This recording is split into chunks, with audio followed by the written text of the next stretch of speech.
Hello, everybody, and thank you very much for joining me for another Alfred Hitchcock Presents review.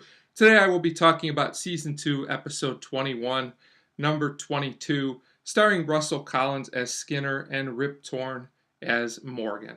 So, this is an average episode in my opinion, although I will say it is unique and somewhat of a change of pace. So, if you like episodes that are a little bit different, you might enjoy this one well enough. So, after a really funny Alfred Hitchcock opening where we even get a reference to some of his earlier films. We get into our main plot where a man named Morgan is arrested for a stick up. We'll find out more about that as the episode goes. And it also turns out that he used a toy gun for this setup and not a real one, which is very important to the plot. And it also turns out that this guy's not really too upset about being caught and sent to jail. He seems rather amused by it, which is kind of strange. So Morgan is put in a cell with another man named Skinner, an older gentleman, and Morgan tries to mess with him a little bit, but the guy can definitely handle himself, and he puts an end to that very quickly. So we learn a little bit more about Morgan's backstory, which I thought was fine, and you can tell that he has somewhat of a troubled past, and that he's also very worried about others finding out he used a toy gun. He's definitely worried about his image at this point. So then we get to see the first of a couple of lineup scenes. And Skinner is given number 21, Morgan is given number 22, and they're called by these numbers while they're in the lineup. So eventually we get to see Morgan have his turn in the lineup.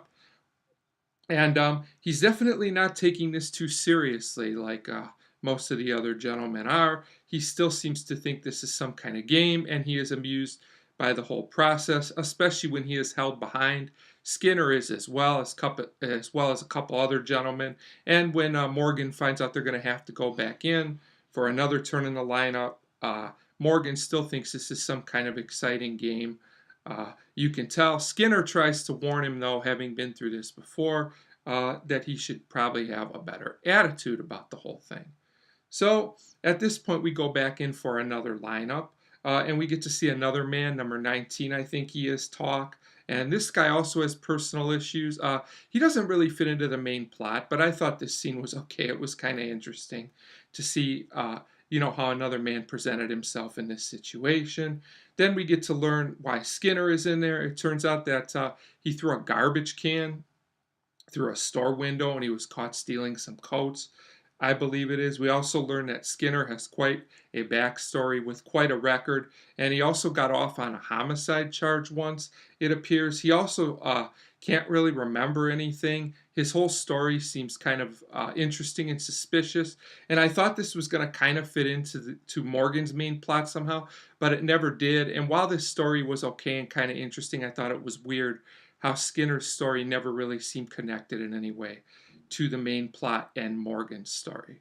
But it was okay, I guess. So then Morgan's turn comes up, number 22, and he's still acting pretty cocky. He's telling jokes.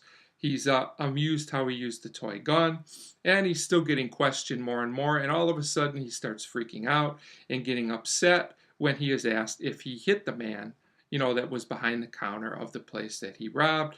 So eventually, finally, Morgan kind of admits that he hit him in kind of a roundabout way. And it turns out that the man can't say anything because he has passed away. So it looks out that things are not going to turn out too well for Morgan.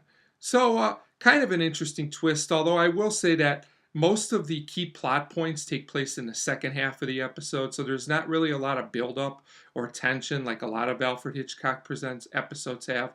I thought that was kind of strange. So overall, in my opinion, number 22 is a watchable episode. I just feel like some of the plot points could have been spread out a little more effectively throughout the episode, and it may have helped the episode out a little bit. But like I said, overall, just an average episode. Although I will say, if you like episodes that are a little different, you might want to check this one out. Otherwise, it's not an essential episode, in my opinion. So 2.5 out of 5 for number 22. And as always, thank you very much for watching.